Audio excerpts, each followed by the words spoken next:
Hello Sumit. Hello Rahul. हाँ, तो मेरा कुछ क्वेश्चन है जो एक्चुअली मेरे स्टूडेंट के हैं, लेकिन ओके। मैं उसकी तरफ से कुछ मेरे ऑफलाइन स्टूडेंट हैं, तो ओके। क्वांटम मैकेनिक्स पढ़ रहे हैं। और उनका एक क्वेश्चन, एक्चुअली उनकी तरफ से मेरा क्वेश्चन ये है कि जब हम क्वांटम मैकेनिक्स करते हैं, श्रोडिंगर इक्वेशन हम पढ़ते हैं हाँ जी। और डिराक रिप्रेजेंटेशन भी हम पढ़ते हैं, है ना। ठीक है। तो क्वेश्चंस आते हैं कई बार कि श्रोडिंगर इक्वेशन को पोजीशन स्पेस में लिखिए। कई बार क्वेश्चन आता है कि श्रोडिंगर इक्वेशन को मोमेंटम स्पेस में लिखिए। हम्म। तो ये क्या है, मतलब फिजिकली क्या है position space, momentum space. Okay. Mathematically तो ये कह देते हैं कि ठीक है, फोरियर ट्रांसफॉर्म कर दिया। राइट। जो ऑडियंस हमारी क्वांटम मैकेनिक्स पढ़ रही है वो समझ रही होगी हम क्या बात कर रहे हैं, कि फोरियर ट्रांसफॉर्म कर दिया, वो एक स्पेस से दूसरे स्पेस में चला गया। ओके। लेकिन क्या फायदे हैं एक पर्टिकुलर मोमेंटम स्पेस या फेज स्पेस, वो सॉरी मोमेंटम स्पेस या पोजीशन स्पेस में लेने के, और कैसे करते हैं ये सब कुछ चीजें हमें जानना चाहते हैं। बिल्कुल। ये अच्छा टॉपिक है जिसके बारे में हम बात कर सकते हैं। तो देखिए, आपका जो सवाल है या जो आप जो आइडिया समझाने की कोशिश कर रहे हैं, उसको मैं थोड़ा सा एक स्टेप पीछे हट के मैं कोशिश करता हूँ समझाने की। तो पहले जो आपने दो तीन बार इस पॉइंट को बोला है, फोरियर ट्रांसफॉर्मेशन। तो एक बात तो हमें मालूम है कि फोरियर ट्रांसफॉर्मेशन जो है एक मैथमेटिकल प्रोसेस है। क्वांटम मैकेनिक्स शुरू करने से पहले आई थिंक सभी कोर्सेज में वो सिखाया आपको जाएगा, उसके बगैर क्वांटम मैकेनिक्स में आप एंट्री नहीं करते हैं। तो पहले तो मैं ये बताना चाहूंगा कि फोरियर ट्रांसफॉर्म का सिग्निफिकेंस क्या है। उसके हाँ बाद ये हाँ हाँ उसके हाँ। बाद ये समझ में आना इजी हो जाएगा कि ये यस क्वांटम मैकेनिक्स में यस। क्यों कर रहे हैं। राइट। हाँ हाँ यस, डेफिनेटली। तो फोरियर ट्रांसफॉर्मेशन समझने का बड़ा ही सिंपल तरीका है। आप आपने आई डोंट नो, आप लोगों ने या आपके स्टूडेंट्स या व्यूअर्स ने इस बात को कभी वैसे ऑब्जर्व किया हो कि नहीं। जब हम जैसे ऑडियो हम और आप बात कर रहे हैं, अगर आप ऑडियो सिग्नल का ग्राफिकल रिप्रेजेंटेशन देखें तो वो प्योर साइन वेव नहीं होता है, वो मिक्स्ड टाइप कुछ होता है ना, देखने में लगता है हम्म। नॉइस जैसा कुछ है। हाँ हाँ, नॉइज लगता है। राइट। या इवन अगर थोड़ा और इजी कर दूं मैं, तो क्लास 12 में हम साउंड के चैप्टर में बीट्स का डिस्कशन करते थे। हम बच्चों को हाँ सिखाते हैं हाँ हाँ बीट्स। हाँ। और हम वहां बीट्स, बताते हैं यस। बच्चों को कि बीट्स जो है वो बेसिकली दो तीन अलग अलग साइन वेव्स का एक कॉम्पोजिशन है। राइट। यस अगर आप साइन दो तीन साइन वेव ले लें जिनकी फ्रीक्वेंसीज अलग अलग थी, और उन्हें आप एक फिक्स्ड रूल के तहत उन्हें आप कंपोज करें या ऐड करें, तो जो रिजल्टेंट चीज बनेगी वो एक, उसको बीट बोलते हैं हम। Right, sound beat.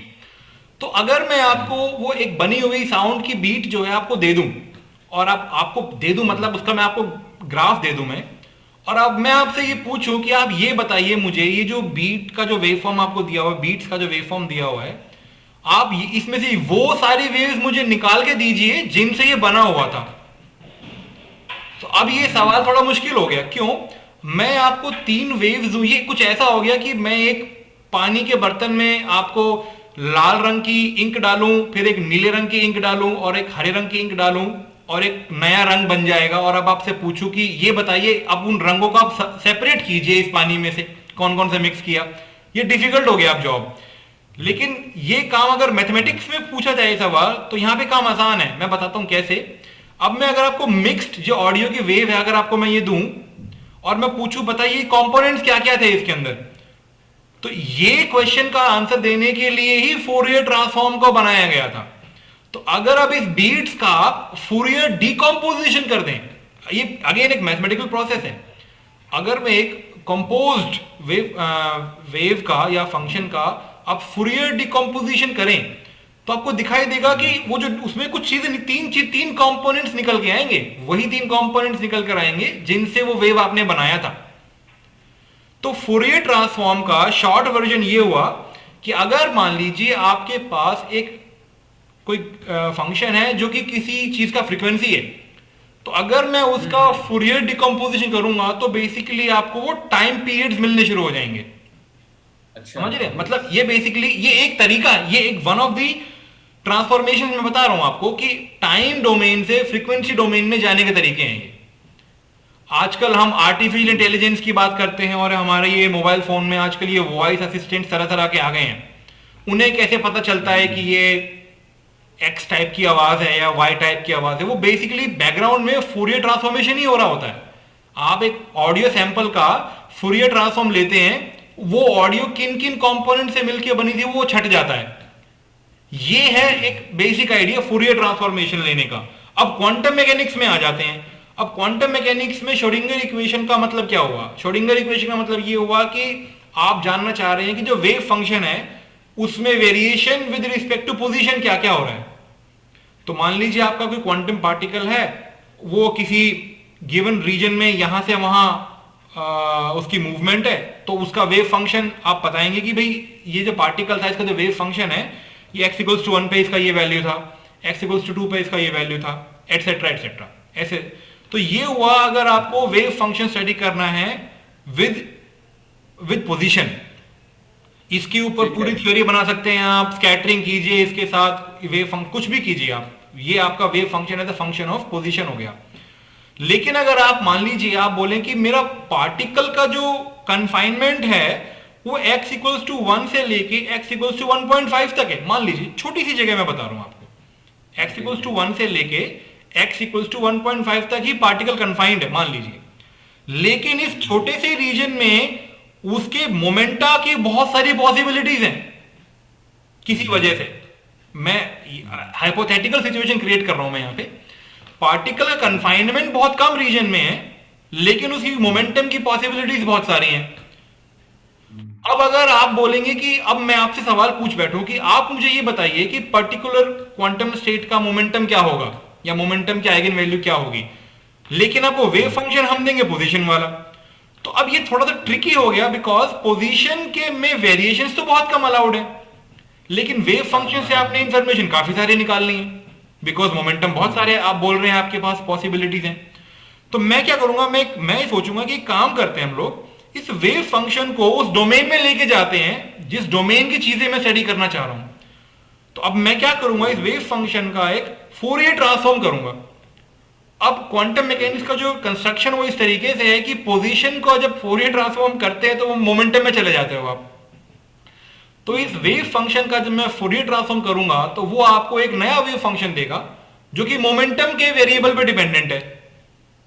और वहां जाने के बाद आप जो आइगन वैल्यूज निकालेंगे इस वेव फंक्शन की वो सारी आपको मोमेंटम मिलते चले जाएंगे। तो बेसिकली ये वैसा हुआ कि एक छोटी सी चीज, एक कोई ऑब्जेक्ट है आपके पास और उसमें काफी सारी इंफॉर्मेशन उसमें मतलब कैप्चर्ड है। आप बस उस डोमेन में जाकर के काम करना चाहते हो जिस डोमेन की आप बात कर रहे हो। तो इसका सिग्निफिकेंस बस यही हुआ कि कुछ कैलकुलेशंस आपकी मोमेंटम स्पेस में जाने के बाद ज्यादा आसान हो जाती हैं बजाय कि आप पोजीशन स्पेस में रहें। अब ये जो स्पेस जो वर्ड मैं यूज कर रहा हूं ये आपका 3 डायमेंशनल स्पेस की हम बात नहीं कर रहे हैं। ये जो स्पेस हम बोल रहे हैं, राइट, ये जो स्पेस बोल रहे हो आप, ये बेसिकली एक मैथमेटिकल स्पेस है जहां पर कि एक सम काइंड ऑफ पार्टिकल की प्रॉपर्टीज जो हैं आप स्टडी करना चाह रहे हो। जैसे मोमेंटम बात कर रहे हो, अब आप कभी आप अगर आप एनर्जी की बात करेंगे तो हो सकता है कोई आप एनर्जी का स्पेस बना लें, या आप जैसे हम जानते हैं कि एनर्जी अगर कैलकुलेट करनी है क्वांटम मैकेनिक्स में तो हैमिल्टोनियन की हेल्प से हम काफी चीजें करते हैं। तो हैमिल्टोनियन का अपना एक स्पेस होता है। अगर थोड़ा क्लासिकल फील्ड के बारे में बात करें या क्वांटम में भी बात करें तो एक चीज फॉक, FOCK, फॉक स्पेस भी एक होता है, राइट। तो तरह तरह के स्पेसिस हमने बनाए हुए हैं। उस स्पेस मैं गलत नहीं हूं तो शायद सुमित फॉक स्पेस जो है is it many particle phase space? Right. Fock space का मतलब होता है जहां पे बहुत सारे पार्टिकल्स की बहुत सारी प्रॉपर्टीज एक साथ दिखने को मिले।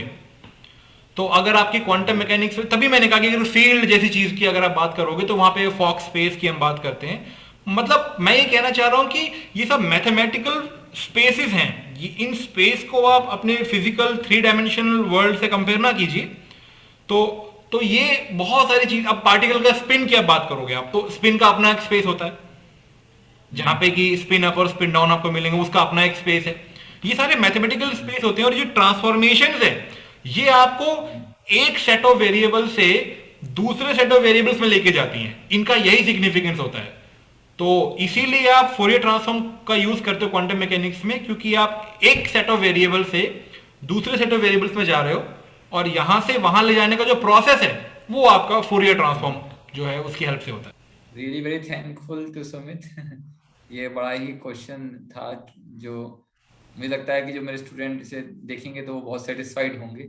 So thank you very much. हाँ जी, ये आइडिया थोड़ा समझना जरूरी है कि फोरियर ट्रांसफॉर्म का मतलब क्या है। तो फोरियर ट्रांसफॉर्म का जो सबसे ज्यादा रियलिस्टिक जो एक्सप्लेनेशन जो मुझे लगता है वो जो मैंने आपको बताया ऑडियो वाला, वो सबसे रियलिस्टिक एक्सप्लेनेशन होता है। वो जो मैथमेटिकल आइडिया है वो सिर्फ वो बहुत तरह तरह की चीजों में यूज होता है, क्वांटम मैकेनिक्स में यूज होता है। और आपने अगर हीट इक्वेशंस की कभी बात की हो तो वहां पे भी हम फोरियर ट्रांसफॉर्म की बात करते हैं। आप अपने चैनल पे आई थिंक लाप्लास ट्रांसफॉर्म की बात भी कर चुके हैं शायद, मुझे याद आता है।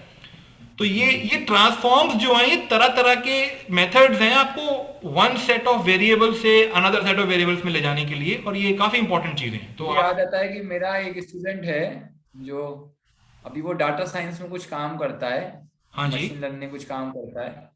तो मैं उसे पढ़ाता था तो वो कहता है कि आप जो पढ़ाते थे फोरियर ट्रांसफॉर्म वगैरह, तो वो मैं यूज करता हूँ। हाँ जी, वो कह रहा बिल्कुल। है कि वो मेरे अब काम आते हैं।